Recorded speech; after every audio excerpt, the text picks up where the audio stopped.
para tudo. Chegou a hora. Agora, o grande momento que vai coroar esse nosso evento, Professores em Ação, a palestra dele, historiador, palestrante, uma pessoa que dispensa apresentações. Com vocês agora, o professor Leandro Carnal. Professor Carnal, seja bem-vindo, a plateia é toda sua. Estamos aqui para ouvir a sua palestra Como Educar no Mundo Digital em Tempos de Pandemia. O que você tem a nos falar, a nos orientar, por favor, nos dê essa honra de ouvir a sua palestra. Muito obrigado pelo convite. É um imenso prazer falar com colegas nesse momento em que todos nós estamos obrigados a repensar estruturalmente o fazer pedagógico. Então, em primeiro lugar, minha querida e meu querido colega, se você está ansioso, se você está com medo, se você está levemente perdido, parabéns. É sinal de que você tem noção clara do momento que nós estamos vivendo. Se você não está com nenhum medo, se você está achando tudo tranquilo, se tudo está mais ou menos como você previa, é um sinal muito ruim de que você está desconectado da realidade. Vamos partir de um grande professor Aristóteles. Aristóteles diz que quem não tem medo diante do real é porque não tem noção do que está acontecendo. Quem não tem medo não tem nada a perder. Quem não tem medo não tem nome, não tem honra, não tem carreira, não tem família e não tem bens. Quem não tem medo não é corajoso, é, na verdade, ignorante da realidade. Quem tem medo e não faz nada, para Aristóteles, na Ética Nicômaco, é um covarde. E quem tem medo e vai fazer as coisas, ou seja, ainda que não tenha certeza dos caminhos, mas age na busca de uma boa solução, essa pessoa Aristóteles chama de corajosa. Então, coragem, minha querida professora, meu estimado professor, não é fazer sem medo. Coragem é fazer, levando em conta que o medo é sinal de que você é responsável, que você sabe que pode dar errado e que a sua responsabilidade é muito grande, porque nós continuamos professores. O que é que nós temos diante de nós? Anos de preparo em licenciatura. Muito estudo de lei 5692, 7044, LDB, muito estudo de psicologia da educação, muito estudo de didática, estrutura e funcionamento, muito estudo de didática específica das nossas áreas, e nada disso está agora sendo requisitado. Nada disso está em jogo agora. Não estamos mais lidando com questões centrais sobre disciplina, sobre relacionamento na sala de aula e assim por diante. Estamos lidando com a situação para a qual ninguém em nenhuma licenciatura teve 1 minuto de aula, que seria qual a melhor iluminação para a sua live, como dar um conteúdo se eu não estou vendo o rosto das pessoas, ou se vejo, não vejo ao mesmo tempo e com clareza? Como trabalhar em época de pandemia? Ninguém foi preparado para isso. Então, alguns ainda estão trabalhando via virtual, outros estão se preparando para a volta gradativa no segundo semestre, e não temos ainda noção das coisas que estão acontecendo.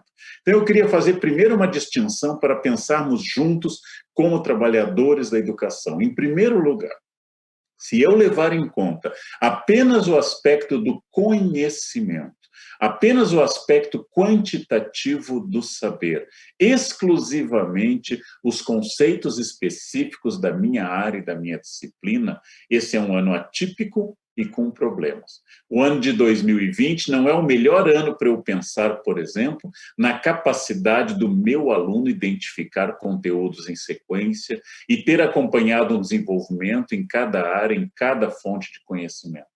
É provável que os meus alunos no ano que vem não tenham tanta clareza sobre o que é vacúolo, citoplasma, o como funciona a respiração das plantas ou dos animais. É provável que o ano que vem ele não domine a adjunta nominal, é provável que o ano que vem ele não saiba o que é um binômio de Newton.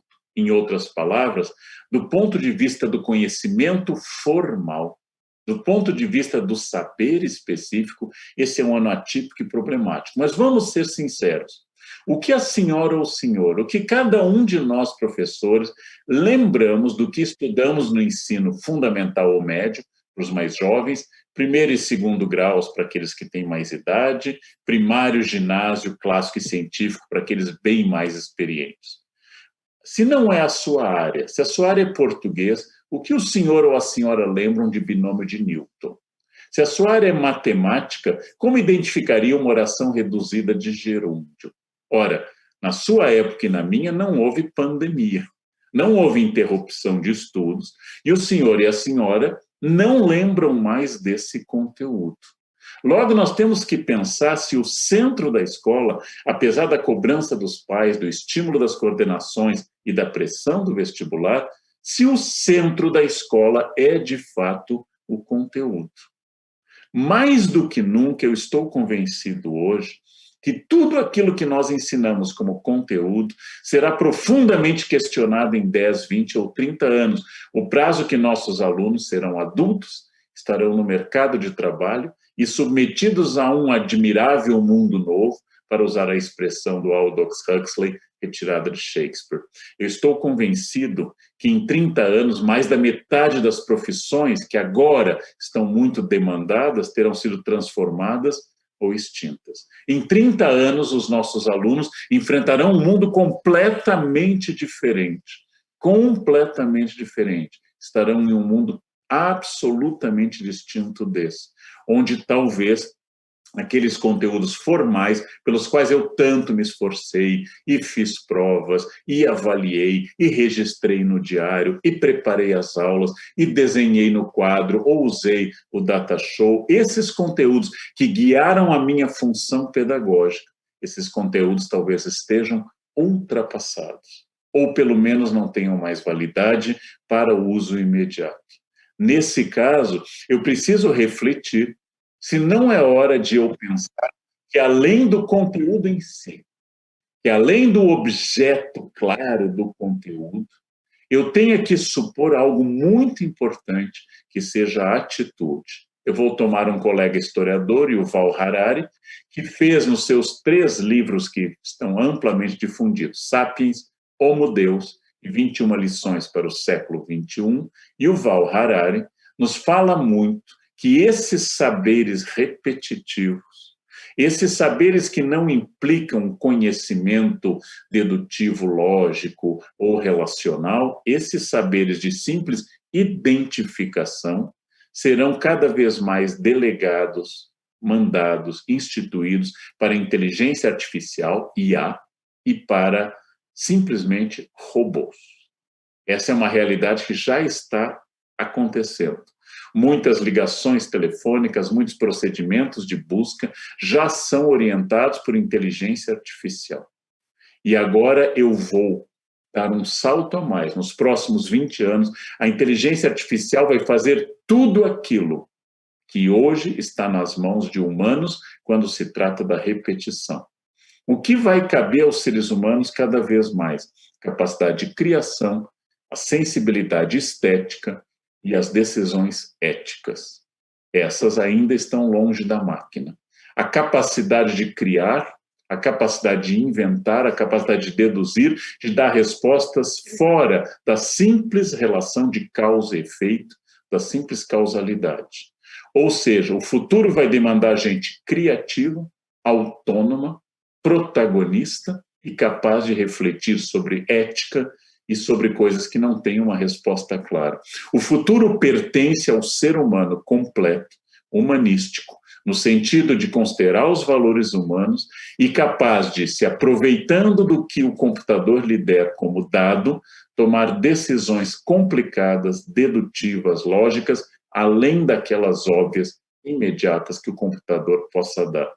Então, eu diria, para que a gente inverta um pouco o pensamento, que um ano no qual meu aluno foi obrigado a assistir a aulas até agora, diante de um computador, que um ano que eu, professor, tive que preparar aulas não presenciais, organizar o conteúdo a partir da internet, não lidando mais com a questão da disciplina ou da organização formal da aula. Num ano em que nós instituímos um ensino à distância por obrigação imediata, imperativa, fruto da pandemia, nós possamos dar uma resposta completamente diferente e dizer que talvez esse ano tenso, atípico, no qual o Brasil registra 3 crises combinadas, a da pandemia, a política e a econômica, que este ano que mexeu com as salas de aula, com a política, com a organização cultural e com a própria estrutura econômica, que este ano atípico, indesejado, com uma crise terrível, que bate a marca de quase 100 mil pessoas que possam enlutar o país, este ano talvez seja um dos anos mais produtivos e memoráveis da vida da educação. Porque eu fui jogado, despejado por força e por violência da minha zona de conforto. Até o início deste ano, quando ninguém podia prever o que aconteceria, quando tivemos reuniões em janeiro de 2020 e início de fevereiro, sobre o ano letivo, semanas de planejamento, quando naquelas reuniões cheias de notícias das férias encontramos os colegas, nesse ano atípico, nós prevíamos um ano normal que se iniciou em muitas escolas em fevereiro, seguiu as primeiras semanas de março e, de repente, no meio de março, no Brasil e no mundo inteiro, as escolas foram esvaziadas. E as escolas públicas e privadas tiveram que dar uma resposta inteiramente nova. Algumas deram uma boa resposta, outras nem tanto. E nós, professores, descobrimos que somos melhores do que supunhamos no preparo de uma aula virtual. E também descobrimos que os nossos alunos jovens, tão bons em tecnologia, não eram tão bons em seguir essa tecnologia através de um procedimento pedagógico formal, cheio de etapas, passos e objetivos. Foi uma grande descoberta.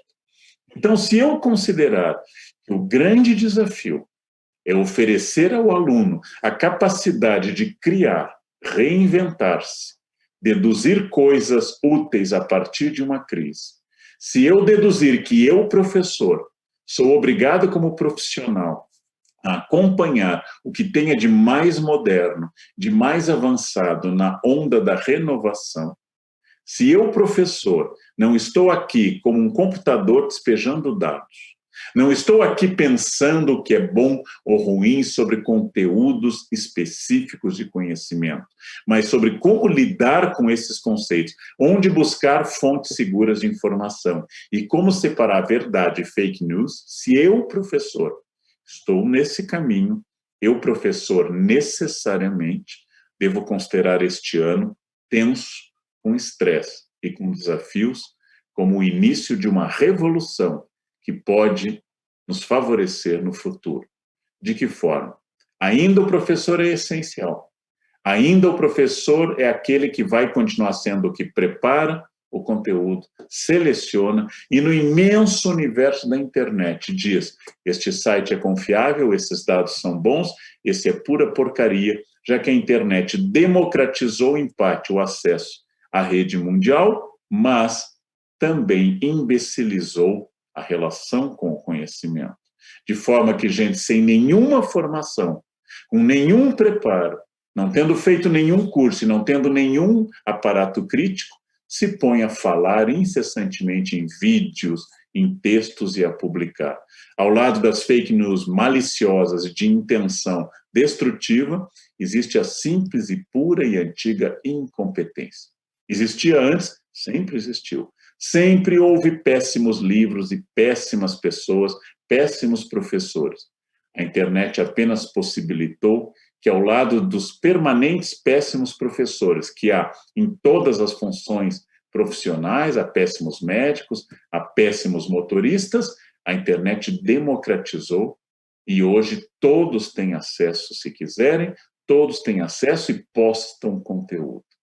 Hoje a função de um professor é mais do que no passado, porque no passado eu ia a uma boa biblioteca e dizia aos alunos: este livro, especificamente este, é excelente na nossa área.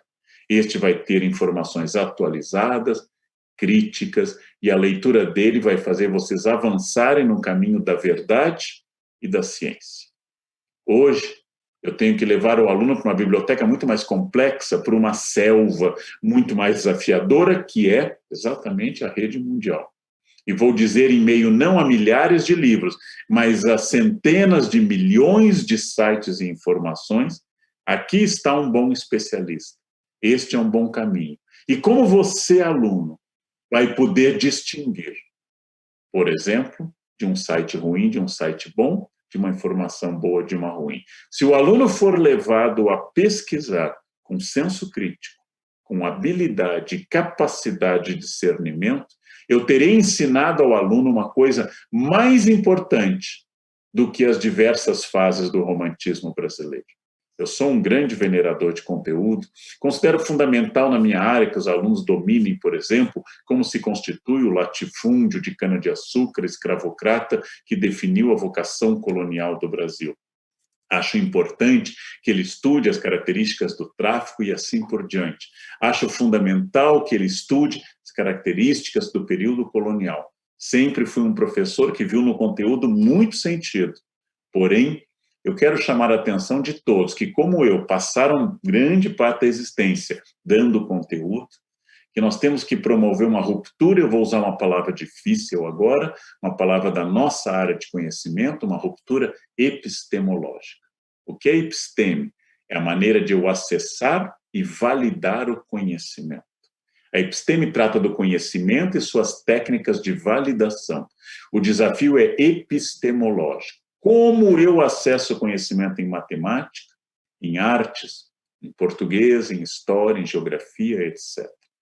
Quais as atividades que eu vou prescrever e como eu vou selecionar essas fontes? Se eu apenas estou dando conteúdo através de vídeo e dando aula que, ao invés de ser presencial, é filmada, se eu não descobrir uma técnica em que haja uma dinamização dessa transmissão, já que o vídeo é muito mais cansativo do que ao vivo, já que o vídeo não inclui uma interação pessoal e uma sensibilidade que inclui o corpo, o vídeo é mais cansativo. Se o meu aluno de 15 anos cansava da minha aula em 20 minutos, o aumento mental dele é para vídeos muito mais curtos. Então, como eu vou trabalhar isso? Se eu apenas estou filmando a minha aula para que ele acesse, eu não fiz uma ruptura epistemológica, eu fiz um declínio entre uma boa presença física na sala, que eu estava lá me movimentando, gradando a voz, escrevendo coisas e olhando para eles, por uma figura agora através da tela de um computador, de um celular, de um tablet. E, nesse sentido, essa aula virtual é pior do que a aula presencial, porque ela continua sendo uma aula formal, antiga, no qual o aluno é interpretado como receptor de um conteúdo que ele deve guardar e devolver através de identificação, descrição, citação, etc. Ora, a internet possibilita que a minha aula se torne completamente diferente. Vamos supor, hipoteticamente, que eu, na minha aula de 50 minutos, fale durante 10.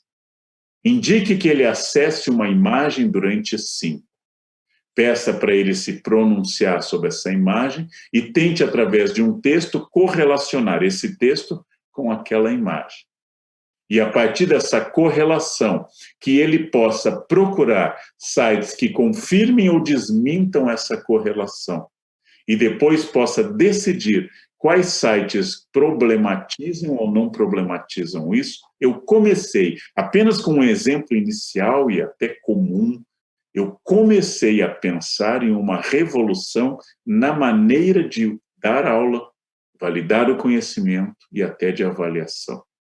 Ou seja, eu comecei a tornar o aluno mais protagonista e o futuro pertence ao professor e ao aluno, que entenderem que a aula não pode ser um gesto de emissão e recepção, mas um gesto de diálogo entre uma autoridade no conhecimento, você, querida colega, prezado colega, você, que vai sentar junto ao conhecimento e mostrar ao aluno que naquele universo, aquela é a parte que interessa. E essa é a parte possível para a sua faixa etária.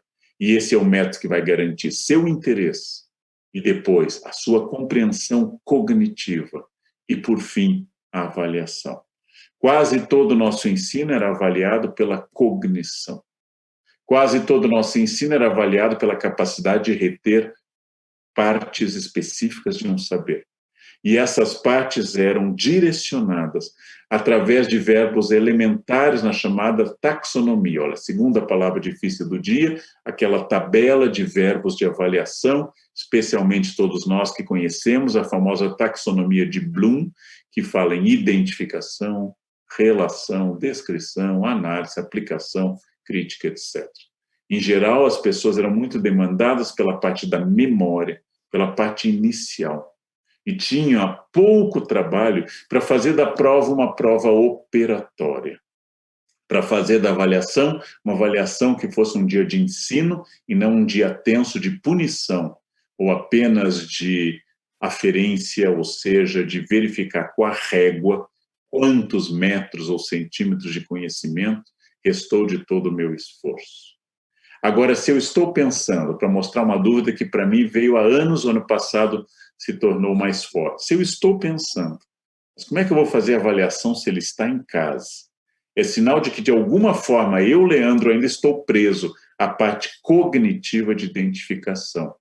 Ou seja, se o aluno pode consultar seus materiais, isso representa que ele possa ir 100% bem na prova, o problema não está no meu aluno ou na sua ética, o problema está na minha prova.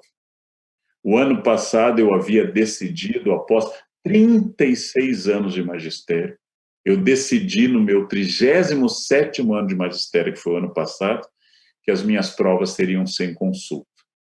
Olha que demora para isso. Mas veja, eram provas em uma faculdade, no caso a Unicamp.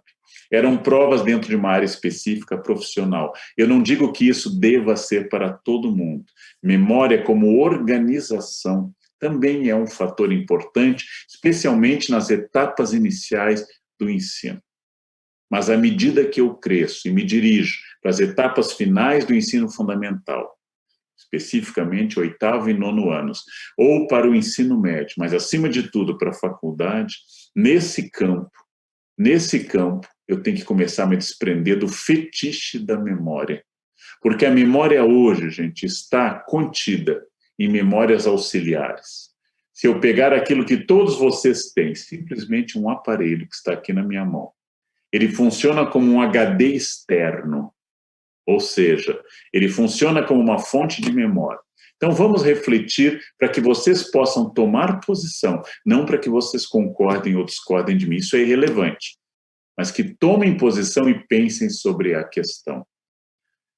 Se todo momento, qualquer instante, o meu aluno pode tomar do computador ou do celular e fazer uma conta com auxílio de uma calculadora, como aplicativo nesses ambientes, se o meu aluno pode consultar tudo a todo instante, o significado de uma palavra, o que é que eu vou fazer que especificamente, só naquele momento da prova, durante aquela hora, durante aquele bimestre, ele cria uma zona artificial dentro da qual ele não possa utilizar aquilo. Seria como se eu dissesse que no mundo, todos os meus alunos podem usar batedeira. E isso fará com que sua clara em neve seja rápida e eficaz. Mas que na prova, especificamente na prova, ele tem que aprender a bater com o garfo a sua clara de ovo para virar uma clara em neve. É estranho isso, né? É estranho. O aluno deve ser capaz de correr 1 quilômetro, mas em todos os outros ambientes ele pode ir de carro. É importante isso? É importante que eu estabeleça esse espaço artificial que produz uma situação tensa extra e com isso eu produza algo que é mais e mais difícil para eu fazer avaliação. É complicado pensar isso, mas chegou a hora de nós pensarmos. Se o fetiche que me formou, o dia da prova, o dia que o professor entra com uma cara mais séria, o dia que manda formar fileiras bem organizadas e distribui as provas com frases assustadoras e faz uma cara de poucos amigos para aumentar o ambiente de seriedade, se esse treinamento que eu tive minha vida inteira como aluno e uso agora como professor, se para o século XXI, a época em que esse aluno, do alto do seu prédio, ou na escola, ou na qualquer lugar, ele possa botar no celular o pedido de informação e ela apareça, o que seria mais importante? Negar a ele esse recurso para constituir um espaço artificial e arcaico chamado escola, ou ensiná-lo a usar aquela ferramenta de busca, que em breve estará possivelmente instalada em chips no próprio computador ou no próprio cérebro dos meus alunos, diretamente no corpo, como é possível prever. Então, eu fui formado em um sistema, e esse sistema mudou muito pouco, gente. A escola é, por natureza, reacionária.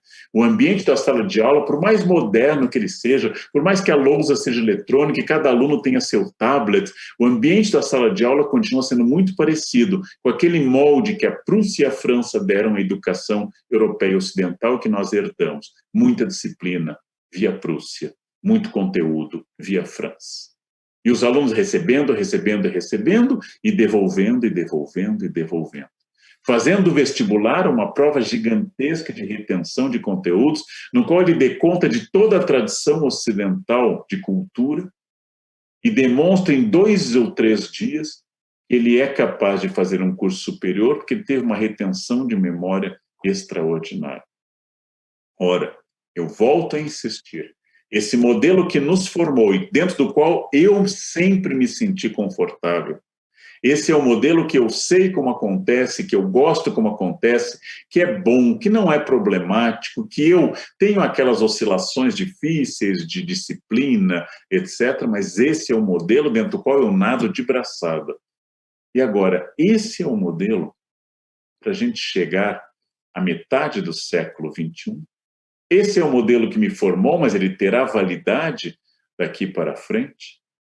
Várias vezes os meus alunos perguntavam, quando eles se confundiam, pegar um assunto bem específico da minha área de história, eles se confundiam com números romanos, e várias vezes escreviam o século errado, era comum trocar Luís XIV por Luís XVI, era comum não conseguir ler século XVIII, várias vezes que eles se confundiam, eles me perguntavam, para que aprender número romano?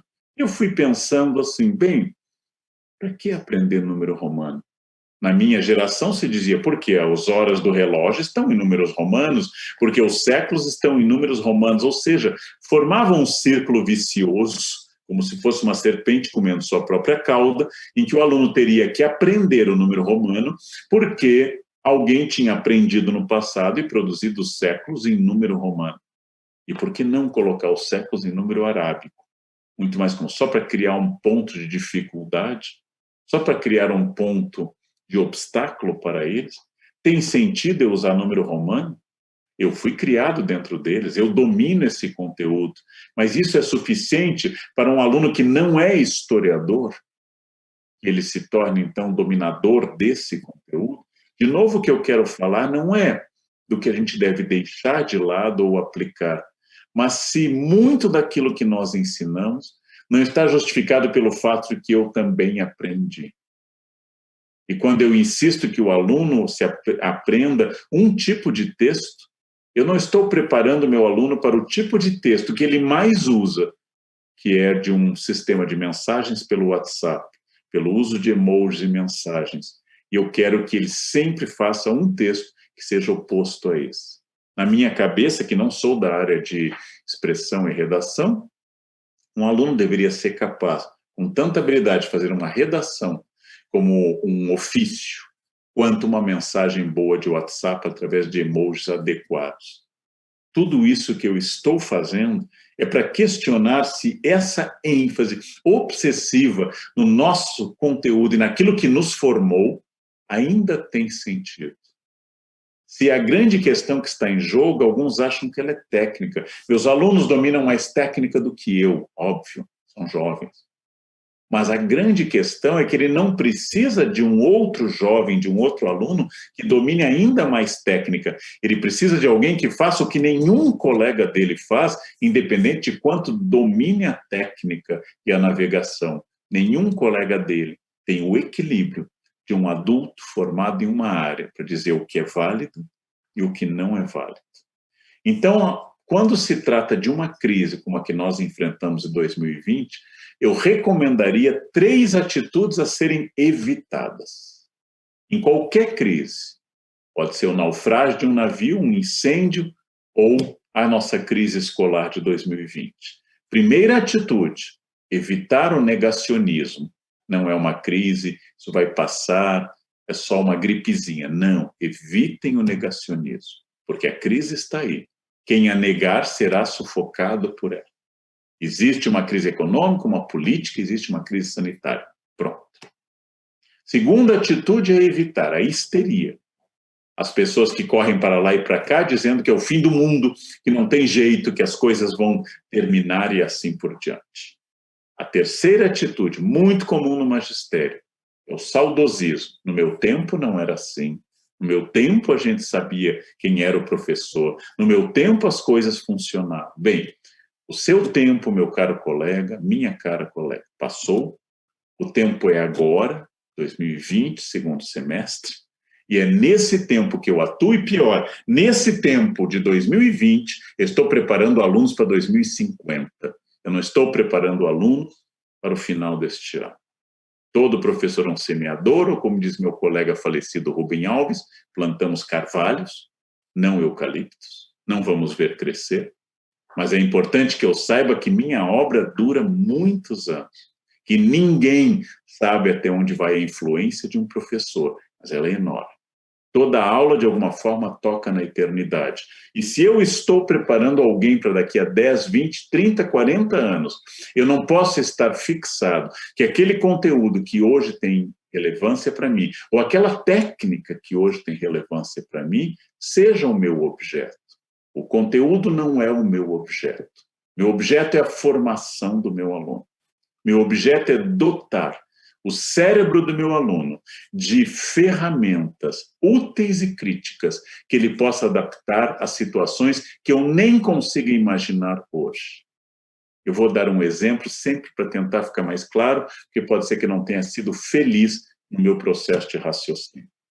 Se eu pego um jovem aluno, vamos agora apelar aos nossos colegas da área de educação física, e o introduzo em uma academia de musculação, eu devo ter presente que o objetivo na academia de musculação não é decorar o nome das máquinas, nem a sequência correta de máquinas. O meu objetivo ao introduzir um aluno em uma escola de uma academia de musculação é que ele desenvolva seu corpo, a sua plena potencialidade e facilite a sua saúde. É importante que eu, professor, saiba o que é supino, o que é aquele exercício ou aquele outro. Sim, eu, professor, tenho que saber, é óbvio. Mas não é fundamental que o meu aluno saiba.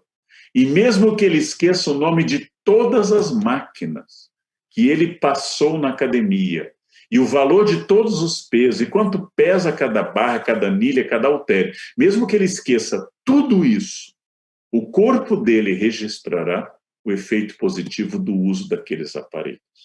Cabe a mim, como orientador e mais avançado nesse conhecimento, dizer qual é a função de cada máquina, como ele deve realizar, porém o objetivo não é a máquina, nem o nome dela, o objetivo é o corpo. E a saúde plena desse corpo, e o potencial desse corpo. Uso esse exemplo para deixar claro, em primeiro lugar, uma coisa que eu errei bastante no início da minha carreira. Eu, Leandro, que sou formado em História e sou professor de História, não estou formando historiadores. Fico muito feliz que alguns alunos meus tenham se dedicado à História na faculdade, mas o meu objetivo não é formar historiadores. Logo, eu não preciso abarcar todo o conhecimento de História. Aliás, nem nós, historiadores, sabemos todo o conhecimento de História. O meu objetivo em Química não é formar um químico, mas dar a ele conceitos fundamentais, dar a ele um domínio básico mínimo sobre a minha área de conhecimento em Química, mas, acima de tudo, fazê-lo pensar de uma forma crítica o conteúdo. Se ele fizer Química no futuro, que maravilha, que vitória para um professor que seduziu um jovem para a sua área de conhecimento. Mas o meu objetivo não é formar historiadores, é formar jovens que crescerão e que terão esquecido aquele conteúdo como se esquece o nome de uma máquina de musculação, que não saberão, talvez, o que seja fazer o Arnold na academia, mas seu corpo guardará a memória daqueles movimentos, seu cérebro guardará a complexidade a que foi treinado.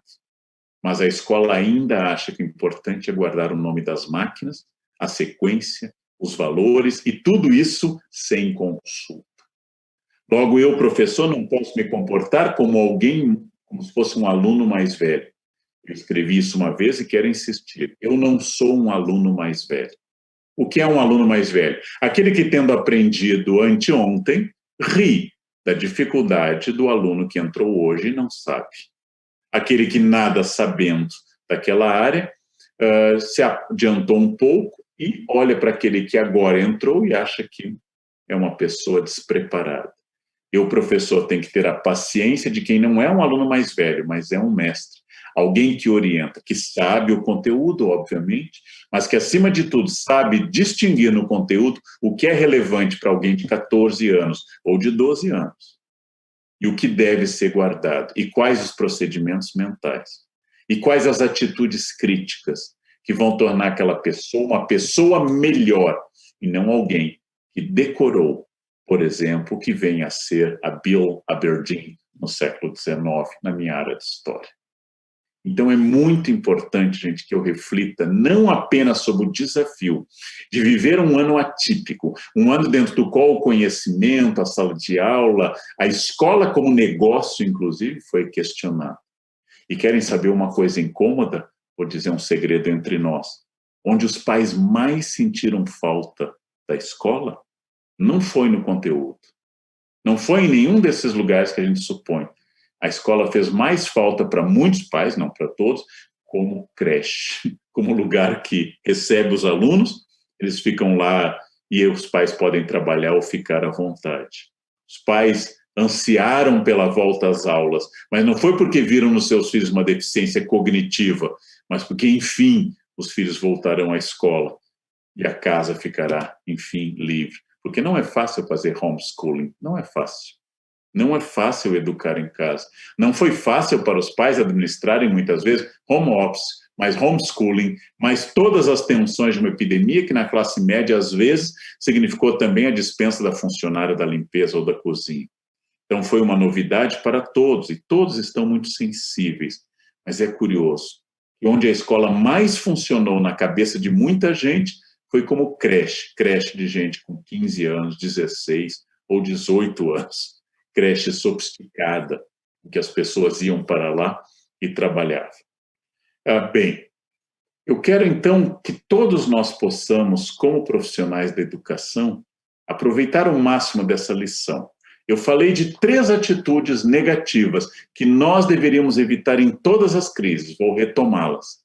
A primeira atitude é o negacionismo, a segunda é a histeria, e a terceira é o saudosismo, a melancolia. Mas eu não falei da atitude boa. Então, eu quero encaminhar para a parte final da minha fala, antes das questões, sobre essa atitude. Atitude correta, desculpem, a atitude correta nesse momento é de otimismo prático. O que é um otimismo prático? Otimismo, em primeiro lugar, porque não existe pedagogia, não existe sala de aula sem otimismo. Se você não acredita que aquele aluno pode ser melhor, se você não acredita que aquele futuro possa ser melhor, se você não acredita que ele possa crescer, por favor, meu caro, minha cara colega, abandone o magistério. O magistério é, por excelência, o campo do otimismo. Todo professor tem que ser otimista. Se você acha que não vai dar em nada, que cada dia será pior, que ninguém vai conseguir nada, abandone o magistério. Essa não é uma função para gente pessimista, azeda, amarga ou ressentida. Magistério é o campo do otimismo. Você pode estar cansada, pode estar cansado, como eu estou. Aliás, se você trabalhou bem, toda sexta-feira você tem que estar exausto. Você pode estar cansado, você não precisa estar derrotado. Mas otimismo basta de jeito nenhum. Aliás, os otimistas afundam no Titanic igual aos pessimistas. Todos vão para o fundo do mar. Eu preciso de otimismo prático, otimismo estratégico. O que é otimismo estratégico no magistério? Estamos em uma crise. O que eu vou fazer para aproveitar as melhores condições dentro da realidade atual? O navio está afundando. Onde estão os botes salva-vidas? Quantos daqueles que eu amo eu poderia ajudar a chegar aos botes? Dentro dos botes, como eu vou animar esse grupo para que permaneça se movimentando no frio? Dentro disso, como eu vou fazer para chamar a atenção de outros barcos? Dentro disso, o que eu farei para conseguir chegar lá? Ou seja, otimismo prático. Otimismo como atitude e prática como ação. Otimismo estratégico. O que é estratégia? É um termo militar grego em que eu podia prever o desenvolvimento da batalha, deslocando a infantaria e a cavalaria para o seu melhor local. Otimista estratégico é aquele que, sabendo que pode dar certo, reúne condições. Condições para que eu possa levar adiante a chegada a um novo ponto, mais seguro, mais eficaz. Então, sem saudosismo, o tempo que eu entrava e enchia de giz um quadro. Sem saudosismo, sem histeria, é o fim do mundo. Nunca é o fim do mundo. É só, no máximo, o fim do meu mundo. O fim do mundo que eu criei e que agora está em crise. O fim do mundo com o qual me acostumei. É uma saída de uma zona de conforto, é um novo normal, é uma realidade completamente diferente, que antes podia ser acompanhada com muita lentidão. E agora foi tão rápido que eu perdi o controle sobre isso. Então, otimismo estratégico. O que eu, Leandro, que cada uma e cada um que nos acompanham aqui fará para continuar sendo um profissional de educação, um cidadão, um formador de futuro, um agente de mudança, um semeador de esperança, e também alguém que sabe, dentro do conteúdo, o que é certo, o que é errado, o que é bom, o que é ruim, e o que eu posso fazer para chegar do outro lado. Quais recursos técnicos, que novos programas de computador eu devo dominar? Como eu vou aprender também de novo a navegar e a ver com habilidade como eu vou produzir? Como eu vou fazer diferença? O que é que eu vou fazer que não foi feito ainda? Quais são as boas práticas, os cases que eu tenho que estudar? O que um colega ou outra escola estão fazendo e que eu possa aprender? Quais os erros que eu já posso evitar? Quais são meus objetivos? Meu objetivo não é preencher tempo, isso é fácil fazer. Basta mandar navegar que eles vão. Mas qual é o meu objetivo? Como eu vou formar, não tendo agora às mãos aquelas ferramentas com as quais eu estava acostumado? Copiem, abram um livro em tal página, acompanhem esse data show, vejam esse filme, vamos sair da sala ordenadamente. Atenção à chamada. Todos aqueles comandos que meu cérebro se acostumou e que eu achava que eram normais, legais, produtivos e bons. Tudo isso muda ao longo de uma geração. Eis que agora mudou em poucos dias. Entre o dia 10 de março e o dia 15 de março, período em que praticamente todas as escolas do Brasil e do mundo pararam. Tudo novo. Escolas perdidas, pais perdidos, professores e alunos perdidos. Sim, é natural. Eu volto ao que eu iniciei. É natural sua angústia, é natural seu medo, porque você sabe o que pode ser perdido e você sabe o que está em jogo. Então, para encerrar a minha parte e passar agora a última etapa desse nosso encontro. Mark Twain, o grande autor americano do século XIX, Huckleberry Finn e outros, Tom Sawyer, escreveu uma frase sobre a qual eu reflito muito. Ele diz que há 2 dias na nossa vida que fazem toda a diferença. O primeiro não pressupõe a nossa vontade, foi o nascimento. Foi a primeira vez que nós fomos expulsos de uma zona de conforto e, sob protesto, fomos para outra, sentindo frio, sentindo medo e chorando. Esse não precisou da nossa vontade. Foi um ato de despejo do local mais confortável que nós já estivemos, o útero de nossa mãe. O segundo dia pressupõe vontade. É quando eu posso responder por que é que eu estou aqui, por que é que eu nasci. Quando eu dou sentido ao dia do nascimento. Que diferença eu faço? Quem sou eu? Qual o meu protagonismo? Que diferença eu vou fazer?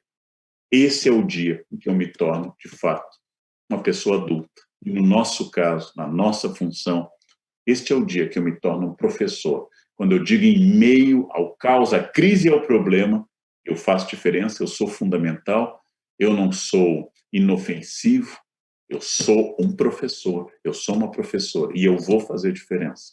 Mesmo que com medo, com angústia, com estresse e não dominando tudo que eu deveria na área de tecnologia e me preparando para um mundo para o qual ninguém me deu dicas, me deu indicações e fez um guia. Esse é aquilo que o poeta espanhol Machado, não o nosso Machado de Assis, o espanhol diria, caminhante, não há caminho, caminho se faz ao caminhar. Como dizia o Rabino Hillel, se não agora, quando? Se não eu, quem? Quem vai fazer isso? Alguém terá que fazer. Eu espero que esse novo mundo tenha como parteiros as pessoas mais preparadas para fazer o novo, mais educadas para isso, que são bons professores.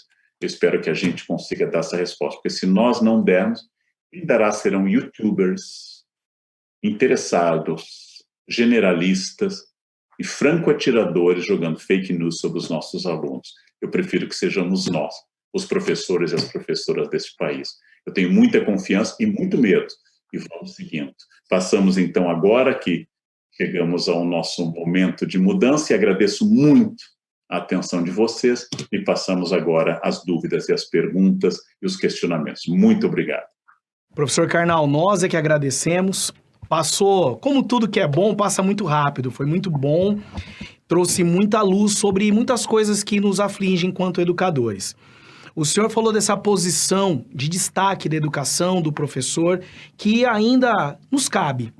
Então, diante desse momento, professor Karnal, eu também como historiador, a gente sabe que o mundo vai mudando ao longo de alguns traumas também, né? Então, como dar significado novo, como ressignificar o papel do professor, o papel da escola, da educação, a partir deste momento que nós estamos vivendo, professor Karnal? Excelente questão. Vamos lembrar que as mudanças sempre ocorrem. A gente estuda lá na Grécia Heráclito, que falava da água do rio, que nunca se atravessa duas vezes. O mundo é mudança. Mas vamos comparar. Durante muitos séculos, a humanidade escreveu com penas de ganso ou de outros animais, molhando na tinta. No início do século XIX, se popularizaram penas de aço para molhar na tinta. E eis que, na década de 1880, surge a caneta tinteiro. Não é mais uma pena a ser molhada, mas ela tem a tinta no próprio corpo da caneta. 50 anos depois, um húngaro que emigrou para a Argentina inventa a caneta esferográfica. E durante 30 anos, a esferográfica e a tinteiro conviveram perfeitamente na sala de aula e no mercado. Ou seja, ao longo de 100 anos, quase, as pessoas tiveram o tempo de se adaptar da caneta tinteiro para a esferográfica. Eis que agora, em uma semana, nós tivemos que dar um salto que a humanidade tinha dado em 100 anos, e mudando a superfície da escrita, mudando a tipologia da aula. É natural que eu esteja perdido, é natural que isso tenha sido rápido demais. Imagina se o ano passado tivessem dito, o ano que vem nós teremos ensino à distância, então vamos nos preparar, vamos ter um ano para preparar o material. Agora vamos refletir, gente. Sabem qual foi o primeiro módulo autoinstrucional, o primeiro ensino à distância, o primeiro professor virtual sem a presença do professor real? Chama-se livro. Quando você mandou o seu aluno ler em casa um livro, consagrando a invenção de Gutenberg no século XV, ou o livro impresso, você estava usando ensino à distância. Já existia ensino à distância quando você mandava ele fazer uma tarefa em casa. Mas então, houve uma mudança rápida demais, isso causa estresse nas pessoas, e eu tenho que dar uma resposta muito mais rápida. O estresse é natural, mas é hora de a gente já dar uma resposta mais clara, mais ponderada e mais refletida, porque as aulas não presenciais vieram para ficar. Mesmo que as escolas voltem ao ensino presencial total, o papel do não presencial vai ser completamente diferente. Nós vamos ter que conviver com isso muito mais. E ainda o professor é essencial para definir a boa qualidade de uma aula, se reinventando. Chegou a hora dolorosa, eu não gosto de mudança, mas eu as aceito como parte da história, da gente fazer uma reinvenção absoluta, total. Ao invés do seu giz, do seu guarda-pó, a luz de LED, ao invés disso, uma nova atitude para eu poder criar e pensar. Observe, tem muita gente dando aula pela internet, alguns já deram alguns passos, outros continuam saudosistas daquele tempo que eu estava lá na frente com um quadro à minha frente. É um grande desafio mesmo. Verdade, professor, um grande desafio. E a vida é feita de desafios, né? Professor, o senhor também falou muito sobre a questão de que o conteúdo por conteúdo está ultrapassado na educação, né? O senhor colocou muito isso, da questão de que a gente tem que mirar novos desafios para os alunos, novos problemas. Como o senhor encara, então, essa questão desse mundo digital agora? Como usar essas novas tecnologias digitais, as metodologias ativas em meio a isso, para potencializar o professor, ajudar o professor nesse momento tão desafiador? Uma excelente questão, porque quando eu era criança, adolescente, e se pedia para fazer um trabalho sobre o trabalho na Idade Média, eu ia para casa com a tarefa e abria a enciclopédia Barça do meu pai e copiava o verbete trabalho na Idade Média. Entregava para o professor, que achava o trabalho bem feito. A única coisa testada naquele caso era a motricidade fina de escrever. Hoje, um aluno não precisa mais nem isso. Ele vai até o computador e Ctrl+C, Ctrl+V, e vai colocar aquilo. Se ele for mais hábil, algumas imagens. Não tem mais sentido nenhum tipo de ensino que peça apenas a devolução automática de conteúdo, porque isso está dado, é perder tempo, é jogar tempo fora. Vamos imaginar em uma situação ideal. É apenas para dar um exemplo, não quer dizer que seja o que deva ser feito. Eu tenho com a minha escola, quando ela voltar a ser presencial, a chance de verificar uma unidade agrária de agronegócio. Ou eu posso visitar um acampamento sem terra. Ou eu posso visitar uma agricultura familiar, para pegar apenas 3 modelos que estão presentes na nossa produção agrícola brasileira. A partir disso, eu volto para a sala e explico o trabalho na Idade Média. E aí vai ser assim. Aqui em Ribeirão Preto, como funciona a produção de bens agrícolas em comparação com a Idade Média. E aí o meu aluno vai ser obrigado a aproximar 2 realidades. Vai ser obrigado a pensar. Em nenhum site da internet está pronto isso.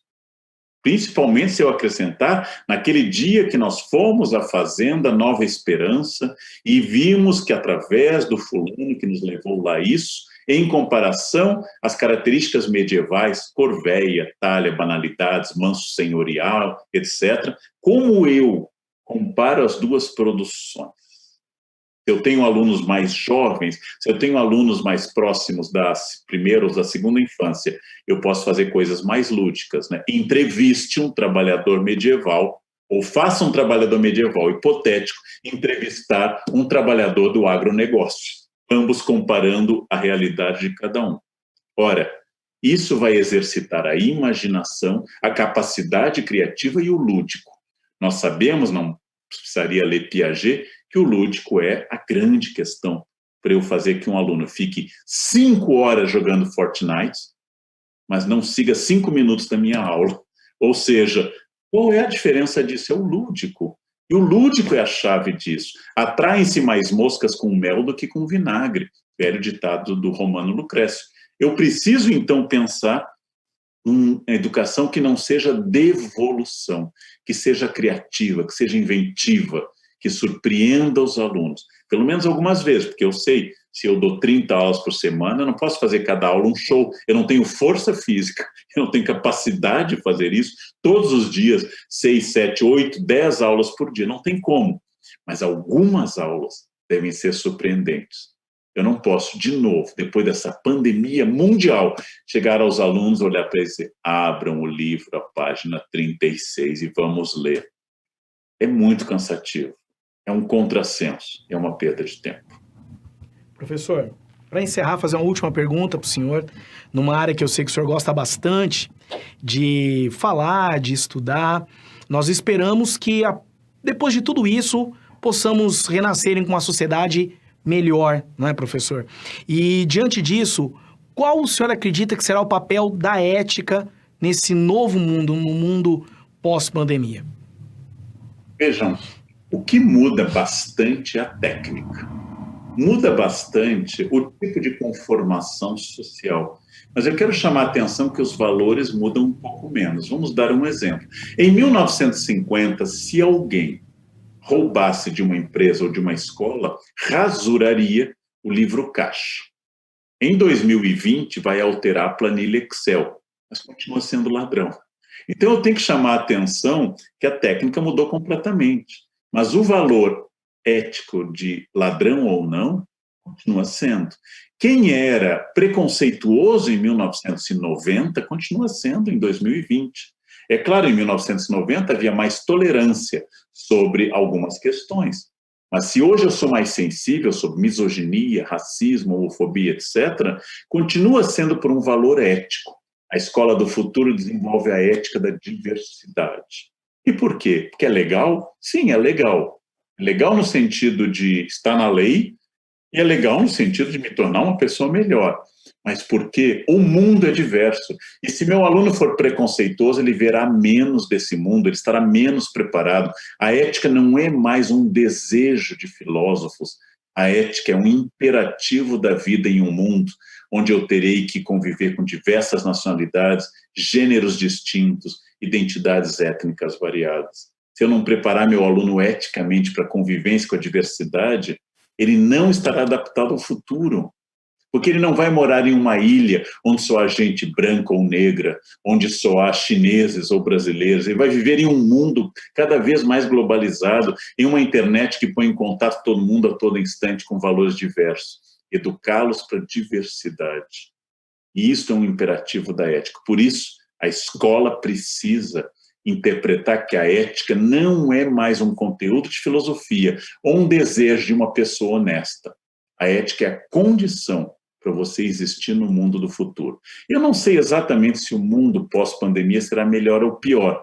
Após a terrível epidemia da gripe espanhola, o que nós tivemos no mundo na década seguinte foi a Segunda Guerra Mundial, ainda mais violenta do que a primeira, com genocídios indescritíveis, como o Holocausto judaico durante a barbárie do nazismo. Porém, eu quero crer que o mundo pós-pandemia seja um mundo onde as pessoas tenham refletido sobre políticas públicas, necessidade de diminuir desigualdades, o imperativo da ética e como o conhecimento científico nos salva.